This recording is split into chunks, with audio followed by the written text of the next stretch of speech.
Rocky Gerung salah perhitungan, caci makinya dibalas Gerindra dan untungkan Jokowi. Rocky Gerung orang yang paling sering menyebut orang lain dungu, sampai presiden pun dia sebut dungu. Dan sekarang sebutan itu dia ganti dengan kata-kata yang sangat kurang ajar, yakni bajingan tolol. Itu kurang ajar sekali. Kita kalau sampai menyebut orang bajingan itu, kalau orang itu berbuat sesuatu yang sangat zalim, yang bertentangan dengan norma agama dan norma hukum. Saya kira itu aturan umum dalam penyebutan kata tersebut. Dalam alam demokrasi zaman now, dalam perdebatan politik di mana yang diperdebatkan adalah visi, ide, gagasan, dan hal-hal intelektual, akan sangat sulit mencari celah di mana kita bisa memakai kata bajingan. Dalam Kamus Besar Bahasa Indonesia, kata bajingan punya arti penjahat atau pencopet. Namun Rocky bisa-bisanya memakai itu untuk menyebut seorang Presiden Joko Widodo. Presiden yang membangun negara ini sampai ke pelosok terdalam dan terluar, yang selalu disambut hangat rakyat kemanapun beliau berkunjung dan mendapatkan angka kepercayaan publik 90%. Ya, di sini terlihat makin bahwa penyebutan kata-kata itu tidak masuk akal. Oleh karena itu, saya kira kata-kata itu hanyalah bagian dari strategi yang sedang dijalankan oleh Rocky. Kalau dilihat dari keseluruhan perkataan Rocky, dia waktu bicara terkait rencana aksi demo buruh yang katanya akan menampung istana dalam tanggal 10 Agustus mendatang, Rocky menyebut aksi ini sebagai people power. Nah, di sini kelihatan kan maksud Rocky apa? Sebagai orang yang katanya akademisi, dosen, dan pembicara yang sering diundang kemana-mana, rasanya tidak mungkin Rocky mengucapkan kata itu karena kepelepasan. Artinya dia sengaja mengucapkannya. Pertama, pastinya dia caper dan cari perhatian dari tingkat nasional supaya kelihatan hebat sebagai orang yang bisa memaki presiden. Kedua, Rocky sedang berspekulasi bahwa pihak Presiden Jokowi pasti tidak akan menuntut dirinya dengan pasal penghinaan presiden. Dia tahu kalau pasal itu merupakan delik aduan. Yang bersangkutan dalam hal ini Presiden Jokowi menurut perhitungan Rocky tidak akan membawa masalah ini karena hukum. Karena Rocky punya pengalaman dikunjungi oleh Gibran, anak Presiden Jokowi, dalam bulan September lalu. Melihat sikap Gibran dan rekam jejak Presiden Jokowi, Rocky menyimpulkan bahwa Presiden Jokowi tidak akan ngapa-ngapain kayak biasanya.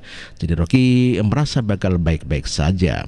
Walaupun demikian, Rocky juga sudah siap jika seandainya Presiden memperkarakan ini ke aparat kepolisian. Rocky sudah siap menjalankan strategi playing victim. Jika Pak Jokowi melaporkan Rocky, maka akan ada pertarungan hebat antara Rocky dengan Presiden Jokowi. Rocky bakal merasa hebat dan menjadi orang penting bagi kelompoknya dan bagi publik. Hebat dong jadi orang yang melawan Presiden Jokowi head to head, berhadapan langsung.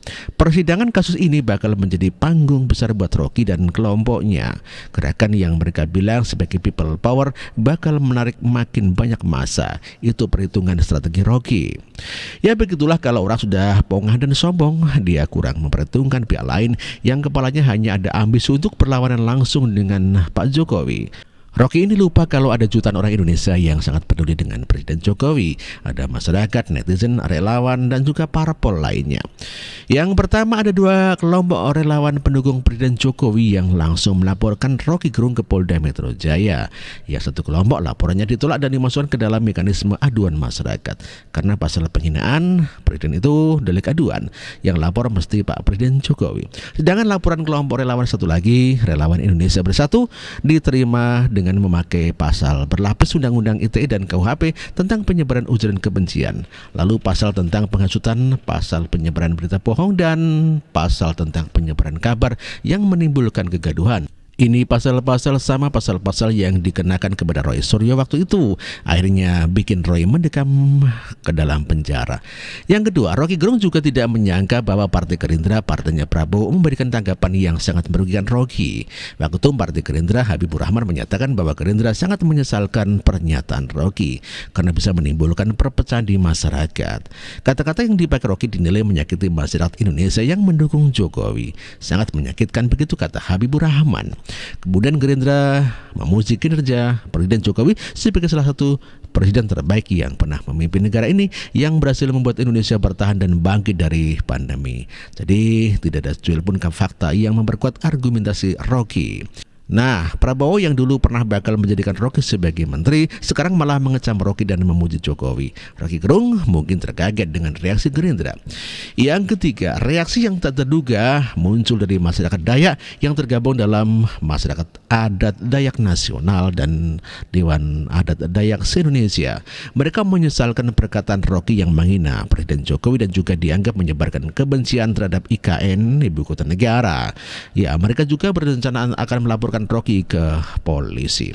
Selain itu, pihak PDIP juga sudah menyiapkan rencana gugatan Rocky Gerung dengan alasan bahwa Pak Jokowi merupakan kader PDIP. Tagar seruan tangkap Rocky juga menggema di media sosial. Dan ini semua berkembang tanpa satu kata pun kata dari Presiden Jokowi. Pak Jokowi sibuk dengan kegiatan beliau sendiri. Ada acara dengan para pengusaha, acara dengan para ulama, dan lainnya. Belum ada satu kata terusap dari Presiden Jokowi terkait Rocky. Pak Jokowi memang tidak perlu ngapa-ngapain, sudah banyak elemen masyarakat yang bergerak melawan Rocky. Bahkan kedatangan Rocky di kampus Undar Jombang, Jawa Timur untuk jadi pembicara seminar kemarin juga disambut dengan aksi demo oleh elemen masyarakat. Karena itu saya menyebut Rocky ini sudah salah perhitungan. Rocky terpeleset dan jatuh sendiri ke dalam kubangan yang dibuat untuk menjebak orang lain. Maksud hati mau playing victim, berlagak menjadi korban, malah Pak Jokowi yang mendapatkan simpati publik. Dengan membela Presiden Jokowi, bahkan PDIP dan Gerindra bisa naik elektabilitasnya. Rocky tampaknya mulai menyadari kesalahan perhitungan ini dan ini bisa dilihat dari upayanya untuk mengklarifikasi kata-kata bajingan tolol itu. Rocky muncul di sebuah channel di YouTube, katanya penggunaan bajingan tolol itu adalah istilah biasa dalam debat politik dan bahkan menunjukkan keakraban. Masa sih emang pernah kata-kata itu di LSI, acara yang isinya selalu menyerang Presiden Jokowi. Setahu saya di LSI itu nggak pernah ada yang menyebut Presiden Jokowi dengan kata itu. Kalau ada pasti kasuskan. Kemudian video orasi Rocky Gerung yang menjadi barang bukti laporan kelompok relawan Jokowi ke kepolisian yang awalnya dirilis di channel YouTube Refli Harun sekarang hilang dari channel itu. Menurut Detik, video itu sudah di private jadi tidak bisa dilihat umum.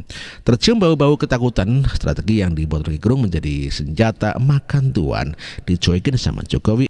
Yang malah bereaksi lebih banyak dan lebih berpotensi bikin Rocky bernasib sama Roy Suryo. Ketika Roy Suryo divonis hakim, emang ada gitu aksi people power yang bergemuruh membela Roy Suryo? Nggak ada. Aksi people power yang sebelumnya juga sepi banget. Saya juga tidak yakin kalau ada pihak buruh yang mau jungkir balik membela Rocky Gerung jika sampai di proses hukum. Sekarang yang dungu siapa dong? Begitulah salah-salah hitung. Kura-kura memang juara dan artikel ini ditulis oleh Nina Nur. Terima kasih. Yang lain dungu.